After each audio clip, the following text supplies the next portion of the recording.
اسلامی نقطہ نگاہ سے حجاب کی حقیقت اور اس کا فلسفہ کیا ہے؟ کیا حجاب خواتین کی آزادی اور ان کی ترقی میں رکاوٹ ہے؟ حجاب کرنے کا فائدہ کیا ہے اور اس کے نہ کرنے کا نقصان اور خطرہ کیا ہے؟ آئیے دیکھتے ہیں اس ویڈیو میں۔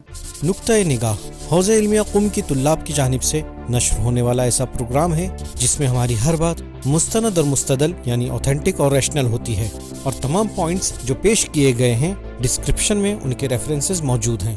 اعوذ باللہ من الشیطان الرجیم، بسم اللہ الرحمن الرحیم۔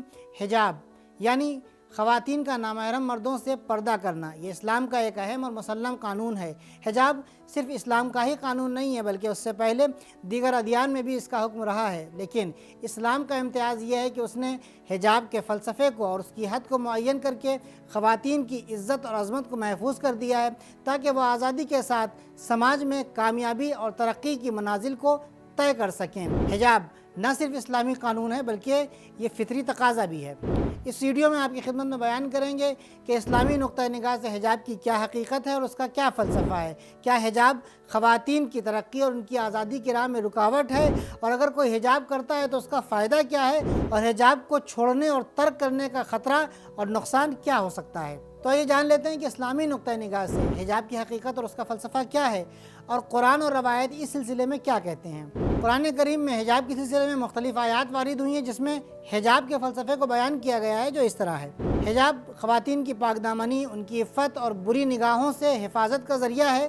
اس سلسلے میں قرآن کریم میں یوں ارشاد ہوتا ہے، یہ بدن کا ڈھانکنا اس لیے ہے تاکہ انہیں عفت اور پاک دامنی کے عنوان سے پہچانا جائے اور بدنیت اور ہوسران افراد ان کو آزار و اذیت نہ پہنچا سکیں۔ خواتین کا حجاب کرنا مردوں اور عورتوں دونوں ہی کی دلوں کی پاکیزگی کا ذریعہ ہے۔ اس سلسلے میں قرآن کریم میں ارشاد ہوتا ہے، جب پیغمبر کی بیویوں سے کچھ مانگو تو پردے کے پیچھے سے مانگو، یہ تمہارے اور ان کے قلوب کی پاکیزگی کا ذریعہ ہے۔ جناب امیر المومنین علی بن ابی طالب علیہ السلام کی نگاہ میں خواتین کا شدت کے ساتھ پردے اور حجاب کی رعایت کرنا ان کی عزت اور آبرو میں اضافے کا سبب ہے۔ مولا فرماتے ہیں، خواتین کا حجاب کی سختی سے رعایت کرنا ان کی عزت و آبرو کا سبب ہے۔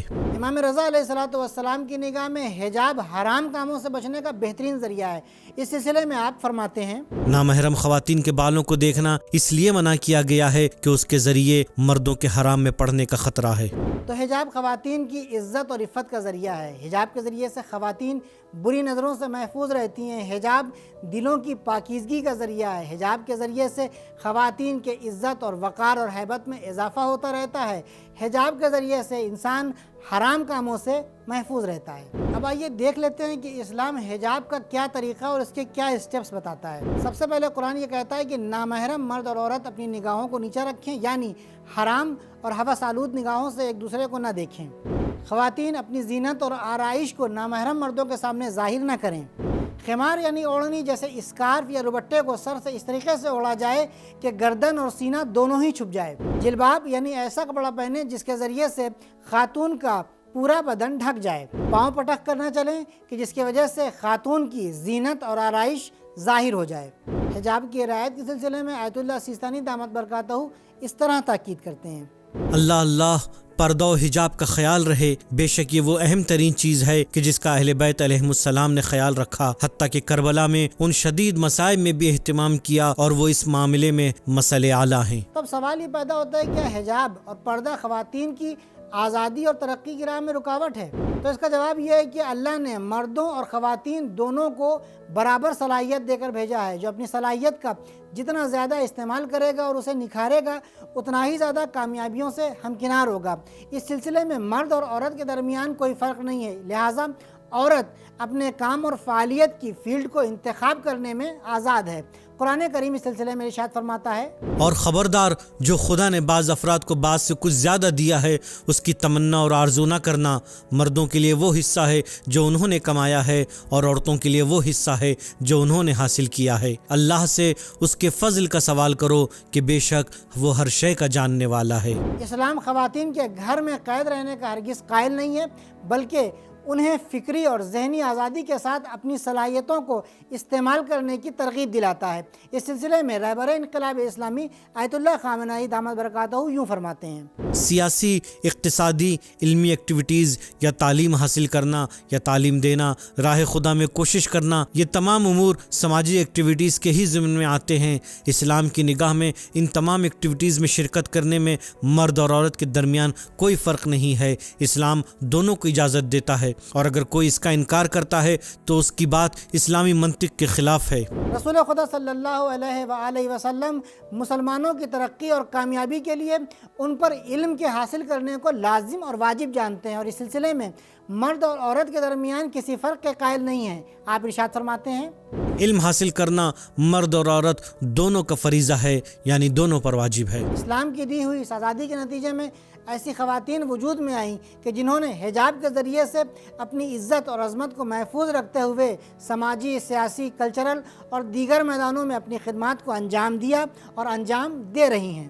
موجودہ دور میں اسلامی ممالک، خاص طور سے ایران کی خواتین حجاب کے ساتھ ترقی اور آزادی کی بہترین مثال ہیں۔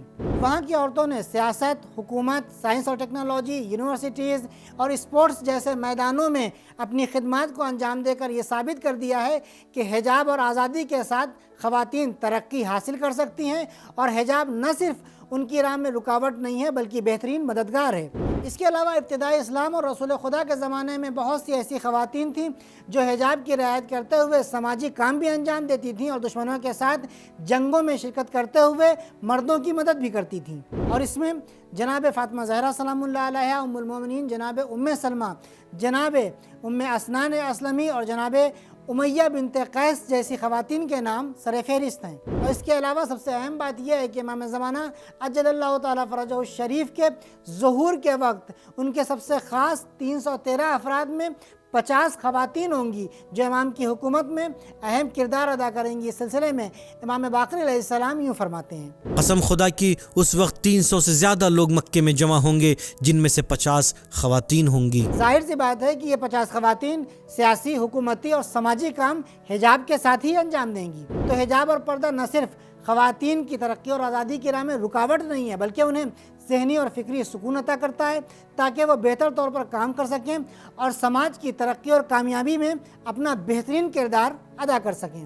اب آئیے دیکھ لیتے ہیں کہ دنیا بھر میں بے پردگی اور بے حجابی سے پیدا ہونے والے خطرات اور نقصانات کیا ہیں۔ عام طور پر جن ممالک میں حجاب اور پردے کی رعایت نہیں کی جاتی ہے وہاں پر خواتین کے سلسلے میں بہت سی مشکلات وجود میں آتی ہیں۔ آئیے دیکھ لیتے ہیں خود اپنے ملک میں اس سلسلے میں کیا مشکلات وجود میں آتی ہیں۔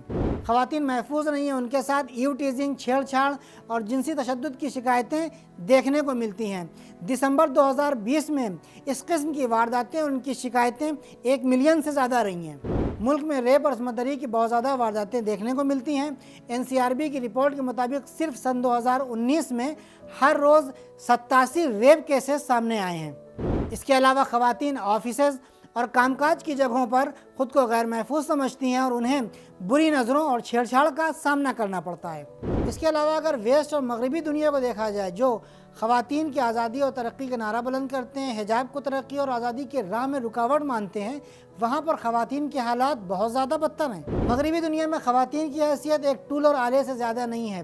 وہاں کی خواتین کو آزادی کے نام پر دھوکہ دے کر عریاں ہونے پر مجبور کر دیا گیا ہے، جس کے نتیجے میں ان ممالک کی خواتین ریپ اور عصمت دری کا شکار ہوتی ہیں۔ وہاں کی خواتین عام جگہوں کے اوپر ہو یا کام کاج کی جگہوں پر ایو ٹیزنگ، چھیڑ چھاڑ اور سیکسول ہیرسمنٹ کا شکار ہوتی رہتی ہیں۔ اس کے علاوہ بے حجابی اور بے پردگی کے خطرے اور نقصان کی سب سے بڑی اور واضح مثال می ٹو کیمپین ہے، جس میں جنسی تشدد کا شکار ہونے والی اکثر خواتین کا تعلق انہی ممالک سے ہے جن کا دعویٰ یہ ہے کہ وہ خواتین کی عزت کرتے ہیں اور ان کی نگاہ میں حجاب قید و بند ہے۔ اس کے علاوہ اگر آپ اسلامی ممالک یا ایسے ممالک کا مشاہدہ کریں کہ جہاں پر حجاب کی بہت زیادہ رعایت کی جاتی ہے، وہاں پر اس طرح کے برے کیسز یا تو نہیں ہیں یا بہت کم ملتے ہیں۔ ابھی تک جو باتیں ہم نے آپ کی خدمت میں بیان کی، یہ دیکھتے ہیں کہ ان کا کنکلیوژن اور نتیجہ کیا نکلتا ہے۔ حجاب اسلام کا مسلم قانون ہے جو خواتین کی عزت اور عظمت کو محفوظ کرنے کا بہترین ذریعہ ہے۔ اسلامی نقطہ نگاہ سے حجاب خواتین کی پاک دامنی کی علامت، بری نگاہوں سے ان کی حفاظت اور اور ان کے ہیبت اور وقار میں اضافے کا سبب ہے۔ دوسرے ادیان کی طرح نہ صرف اسلام نے حجاب کو واجب قرار دیا ہے بلکہ اس کا فلسفہ، طریقہ اور حدیں بھی معین کی ہیں۔ حجاب خواتین کی ترقی کی راہ میں بہترین مددگار ہیں۔ حجاب کے ساتھ خواتین مطمئن رہتی ہیں اور بہتر طور پر اپنے کام کو انجام دیتی ہیں۔ دنیا بھر میں باحجاب کامیاب خواتین کی تعداد بہت زیادہ ہے اور مختلف میدانوں میں حجاب کے ساتھ کامیابی حاصل کرنے کے سلسلے میں ایران کی خواتین بہترین نمونہ عمل ہیں۔ تو دوستوں، آج کی ویڈیو میں ہم نے آپ کی خدمت میں بیان کیا کہ حجاب کی حقیقت اور اس کا فلسفہ کیا ہے۔ حجاب خواتین کی ترقی اور ان کی آزادی کی راہ میں رکاوٹ نہیں بلکہ بہترین مددگار ہیں، اور حجاب کرنے کے بہت زیادہ فوائد ہیں اور نہ کرنے کے بہت زیادہ خطرات اور نقصان ہیں۔ انشاءاللہ ایک نئی ویڈیو کے ساتھ آپ کی خدمت میں حاضر ہوں گے۔ تب تک کے لیے خدا حافظ۔